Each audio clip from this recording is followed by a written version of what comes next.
বিশাল মারাত্মক ব্যাধি। এই অহংকার কি জিনিস? আমরা অহংকার করে থাকি, কেউ করে থাকি বংশের অহংকার, কেউ করে থাকি টাকার অহংকার, কেউ করে থাকি কিছু জ্ঞান বিবেক বুদ্ধি পেয়েছি তার অহংকার। অহংকার একটা নয়, এতগুলো অহংকার আমরা করে থাকি। কিন্তু এই অহংকারের পরিণতি কি হবে? পরিণতি আবার কি হবে? আমাকে অহংকার করা চলবে না। জি, অহংকার করবে কে? এক আল্লাহ, যিনি হচ্ছেন সুপার পাওয়ারও নেই, তিনি যা ইচ্ছে তাই করে দিতে পারেন, তিনি অহংকারের মালিক। তাছাড়া তোমার আমার কারো আর অহংকার চলবে না। অথচ আমরা এই অহংকার করি। কিন্তু বন্ধু, অহংকারের পরিণতিটুকু কি হবে? কেন? আল্লাহর কোরআন বলছে, ইন্নাল্লাহা লা ইউহিব্বু কুল্লা মুখতালিন ফখুর। জগৎবাসী ভালো করে কথাটা মাথায় রেখে দিও, ভালো করে কথাটা শুনে রাখো। আল্লাহ পাক রব্বুল আলামিন কোনদিন অহংকারীকে পছন্দ করেন না। যদি তুমি ক্ষতি হবে এবং পর জগতেও ক্ষতি হবে, দুই জায়গাতেই তোমাকে ক্ষতির সম্মুখীন হতে হবে। প্রুফ কি? এর প্রমাণ কি যে আমাকে দুই জগতেই দোনো জাহানেই আমার জিল্লতি হবে? বন্ধুবার, চলুন আল্লাহর কোরআন খানাকে একবার উঠান। আমরা সবাই জানি এই মানব জাতির পূর্বে এই পৃথিবীতে কোন একটা জাতির বসবাস ছিল। সেটি কোন জাতি? সেটি ছিল জিন জাতি। তারা কারা? জিন জাতি। যখন এরা আল্লাহর অবাধ্য হয়েছিল, আল্লাহর আযাব দিয়ে এরাকে ধূলিসাৎ করা হয়েছিল। মালায়েকা বলেছিল আল্লাহর দরবারে গিয়ে, রব্বুল আলামিন, তোমার জমিনে এমনই একটি বান্দা আছে যে সর্বদাই তোমাকে এত সেজদা করেছে যে গোটা জমিন মনে হয় খালি নেই। এমন তোমার একজন বান্দা আছে, একে আবার কি করে ধ্বংস করব? আল্লাহ পাক রব্বুল আলামিন আদেশ দিলেন, ওকে তোমরা উঠিয়ে নিয়ে যাও। কোথায় রাখলেন? আল্লাহর জান্নাতে। তার নাম কি? আজাজিল, যাকে আমরা ইবলিস বলে জানি। এই আজাজিলকে আল্লাহ পাক রব্বুল আলামিন আল্লাহর জান্নাতে রাখলেন। আল্লাহ পাক রব্বুল ইজ্জত বলছেন, আমি মনের ভিতরে আশা ব্যক্ত করলাম যে আমি এই জমিনের বুকে একটা খলিফা নির্বাচন করব। খলিফা নির্বাচন করার যখন কথাটা ব্যক্ত করলেন, তখন মালায়েকা কি বলেছিল? নাহনু নুসাব্বিহু বিহামদিকা ওয়া নুকদ্দিসু লাক। মাবুদ গো, কেন তুমি এমন একটা জাতিকে তৈরি করে দেবে যারা দুনিয়াতে যাবে, আর যাওয়ার পরে এরা শুধুমাত্র মারামারি, হানাহানি, রক্ত রাহাজানি, এরা এগুলোই তো করে দেবে। আমরা কি তোমার ইবাদত করে দিই না? আল্লাহ পাক রব্বুল আলামিন তাদের মুখে তালাইতে দিয়ে একটা বাক্য ব্যবহার করে বলেছিলেন, এই ইন্নী আ'লামু মা লা তা'লামুন, আমি যা জানি তোমরা তা জানো না। যেমন কথা বলে দিলেন, ফেরেশতারা নীরব হয়ে থাকলেন। আল্লাহ পাক রব্বুল ইজ্জতের আদেশ অনুসারে হযরতে আদম আলাইহিস সালামকে সৃষ্টি করলেন। এই আদমকে রাখলেন কোথায়? আল্লাহর জান্নাতে। লম্বা ইতিহাস, এই দিকে যাব না, শুধু গুড়াটুকু শুধু আপনাকে বলি। যখন এই আদমকে তৈরি করার পরে আল্লাহ পাক রব্বুল ইজ্জত করলেন কি? আদেশ দিলেন কাকে? আল্লাহর কোরআন বলছে, ওয়াইদ কুলনা লিল মালাইকাতি ইসজুদু লি আদামা ফাসাজাদু ইল্লা ইবলিসা আবা ওয়াস্তাকবারা ওয়া কানা মিনাল কাফিরিন। আমি আদেশ দিয়েছিলাম কাকে?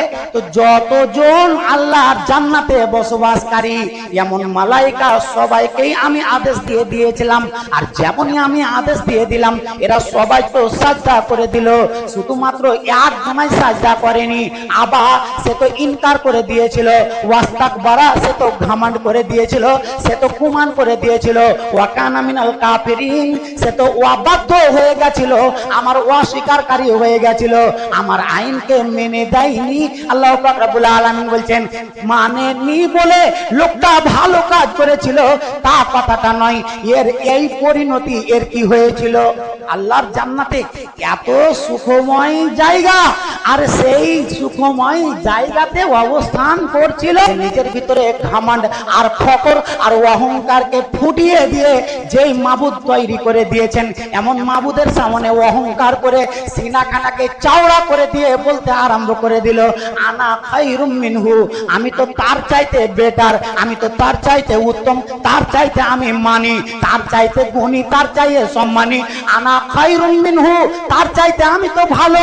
খালাকতানি মিন নারি ওয়া খালাকতাহু মিন তিন, আমাকে তৈরি করা হয়েছে আগুন থেকে আর ওকে তৈরি করা হলো মাটি থেকে, কেন আমি তার সামনে সাজদা করে দেব?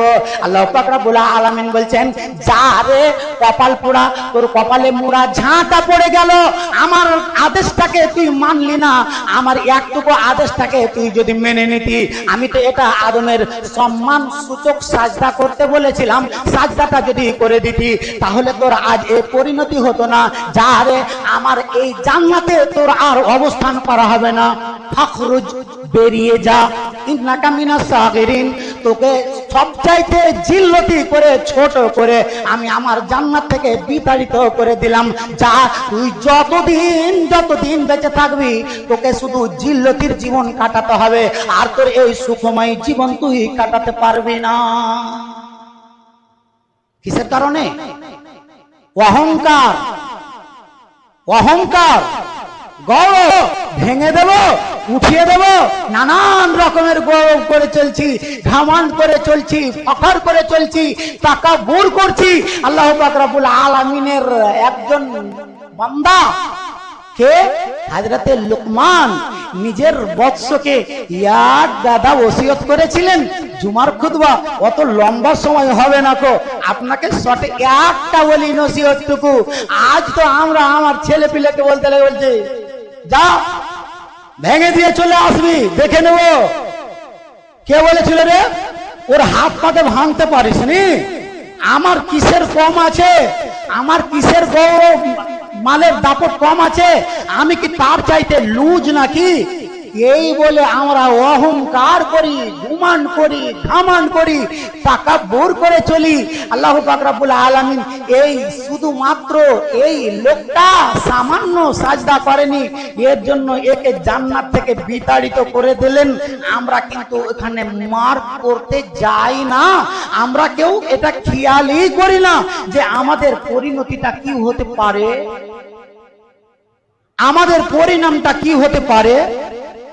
আমরা যদি তার কথাটাকে যদি মেনে নিই, সামান্যর জন্য যাক না কি হয়ে যাবে, কিন্তু আমরা আজ নিচু হতে শিখলাম না।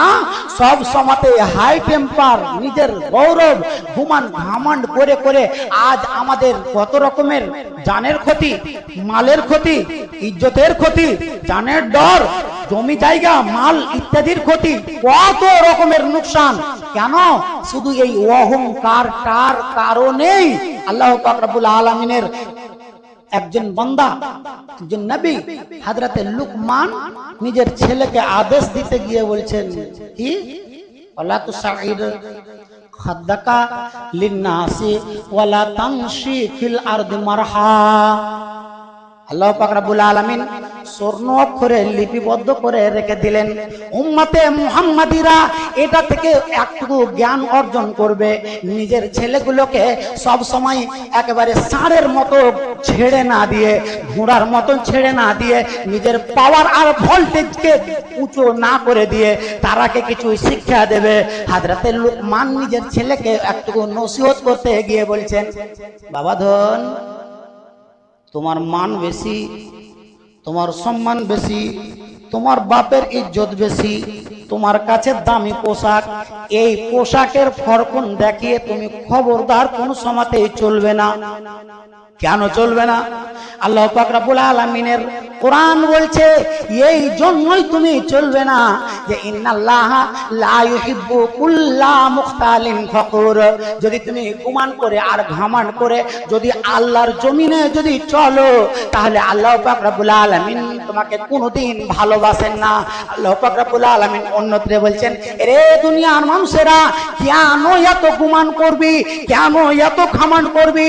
আমার জমিনটাকে চুষে চুষে খাবি, আমার তৈরি করা আমার দেয়া রিজিকগুলোকে ভক্ষণ করবি, আর আদেশগুলোকে আমার মানবি না।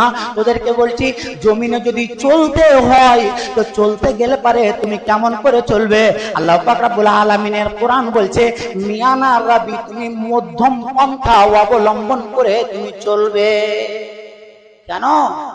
হাঁটতে গেলে পারে ওই এত অহংকার ফুটে উঠে, এত অহংকার ফুটে উঠে এর মতন উঁচই চূড়ো পাহাড়ের মতন উঁচোতে উঠতেও পারবি না, তুই এই জমিনেই চলাফেরা করবি।